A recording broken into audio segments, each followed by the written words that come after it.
Bonjour à tous, donc je fais cette petite vidéo pour vous expliquer brièvement ce que c'est que le franc CFA, puisque depuis ce matin je vois que beaucoup en parlent mais certains ne savent vraiment pas ce que c'est, donc je vais juste éclairer votre volontaire, c'est mon instinct de prof qui refait surface, hein. Voilà, donc oui, il y a une polémique en fait qui se développe de plus en plus en Afrique. Les jeunes sont très révoltés, sont très remontés et donc du coup je vais faire aussi l'actualité. Kémy, un porte-parole en fait contre le franc CFA, a été arrêté et détenu dans une maison d'arrêt de Rebeu, ou enfin c'est pas le nom, hein, Rebeu c'est le nom de la prison. Non.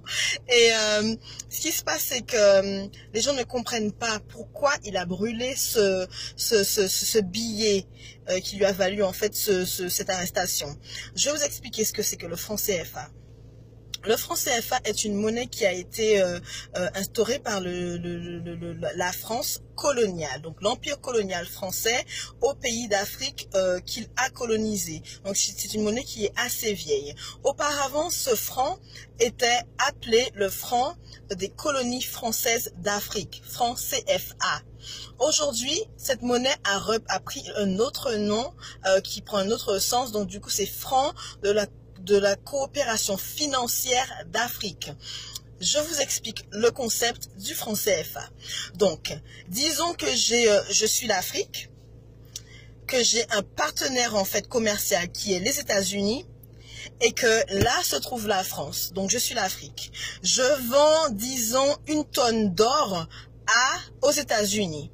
Donc, cette tonne d'or me rapporterait, disons, 1 milliard d'euros. Donc, une tonne, 1 milliard d'euros. Je suis l'Afrique, les États-Unis sont là, nous sommes partenaires commerciaux. On fait un échange. La France, ça n'a strictement rien à voir avec ça. On est adulte, on fait ce qu'on veut. Normalement. Je vends ma tonne d'or aux États-Unis qui me reverse 1 milliard d'euros.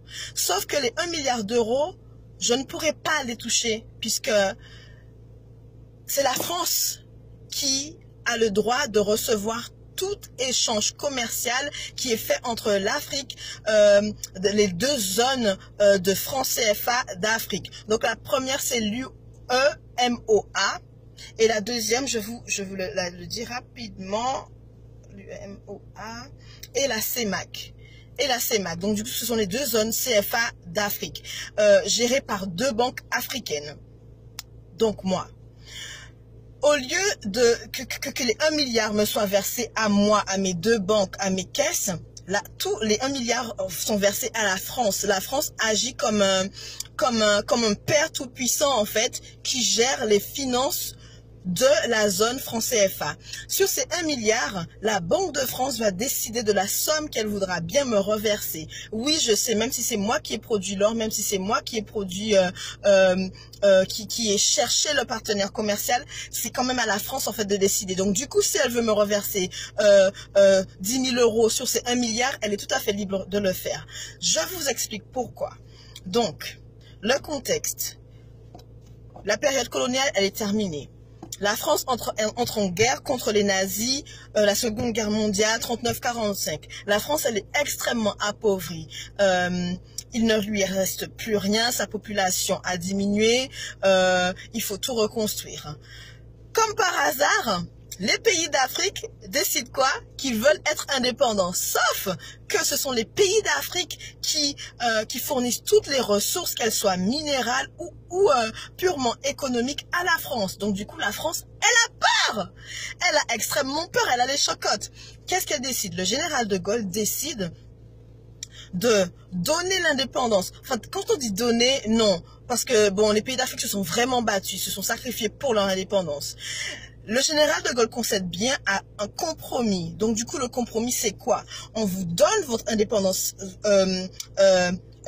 humaine, enfin, dans les faits, sur les papiers, vous êtes indépendant, mais économiquement, vous restez attaché et soumis à la France. Donc, la monnaie sera gérée par nous. Nous allons imprimer les billets, nous allons vous fournir les billets et toute transaction, tout échange financier fait par l'Afrique avec les autres pays du monde sera géré par la France. Donc, il faudra la légitimité et l'aval de la France pour pouvoir vivre économiquement. Vous me direz que c'est un peu bizarre. Non, c'est pas bizarre, c'est exactement ce qui se passe depuis la période des indépendances, des années 50-60, période post-coloniale, je vous jure. Donc, depuis ça, la France, chaque année ponctionne comme ça, la Banque de France ponctionne comme ça à la zone, aux deux zones, francs CFA, plusieurs milliards d'euros par année. Cet argent, vous me direz que oui, elle la reverse à l'Afrique petit à petit, etc. Non, non, non, non, non, non, non, les gens, non, ne soyez pas naïfs quand même, bien sûr que non. Il faudrait que la France, elle vive, les Français doivent vivre, l'Europe doit vivre. Et on sait très bien que l'Afrique, c'est la pompe Afrique. N'est-ce pas? Ce qui se passe, c'est que la Banque de France a cette réserve. Et à chaque fois que les deux banques ont besoin d'argent, elles doivent demander à la France, est-ce qu'elles peuvent bien avoir un prêt? Est-ce qu'elles peuvent bien avoir recours à cet argent pour pouvoir, par exemple, construire des écoles, construire des hôpitaux, construire des routes, investir en fait dans des entreprises, booster les startups, aider les jeunes, enfin, etc. Il faut que l'Afrique demande à la France d'avoir accès à cet argent. Parfois la France dit oui, parfois la France elle dit non. Franchement, elle dit clairement non, et quand c'est non, c'est non.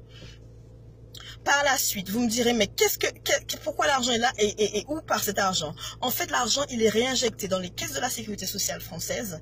L'argent est injecté dans toutes les banques françaises, parce que c'est la Banque de France qui gère. Et les prêts sont faits par qui? Par la Banque de France. D'où vient cet argent? Mais dans l'argent de l'Afrique, dans la réserve, en fait, que crée le franc CFA en France. Donc du coup, c'est plusieurs milliards et des milliards d'euros pendant des années. Vous imaginez combien ça fait et combien ça représente dans le développement de l'Afrique? Combien ça représente dans le développement en fait du peuple africain? Après, on nous dira, oui, mais la France a fait des dons. Mais les petits dons donnés comme ça par la France, c'est quelques centimes par rapport à la somme qu'elle a en réserve, qui appartiennent vraiment à l'Afrique. Comment justifier en fait de ce chantage? Ce que la France, elle fait, c'est qu'elle imprime les billets ici en France à chamalière. Donc, à chaque fois qu'il y a un stock de billets qui est imprimé, la France facture en fait à l'Afrique cette impression.